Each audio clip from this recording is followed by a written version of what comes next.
પ્રધાનમંત્રી મોદીએ ઉત્તરાખંડમાં ચૂંટણી પ્રચાર કર્યો હતો। તેમની સાથે જેપી નડ્ડા પણ ઉપસ્થિત હતા અને ટાર્ગેટ છે 400ને પાર લોકોએ મોદીના નારા છે તે લગાવ્યા હતા।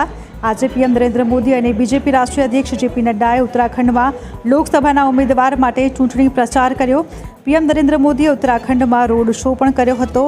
ઉધમસિંહનગર લોકસભા બેઠક પરથી જે रुद्रपुરમાં જાહેર સભાનું આયોજન કરવામાં આવ્યું હતું। ઉત્તરાખંડમાં લોકસભાની 5 સીટ પર પ્રથમ તબક્કામાં 19 એપ્રિલે મતદાન થવાનું છે। આ તમામ સીટ પર 2014થી બીજેપીનો જ કબજો છે।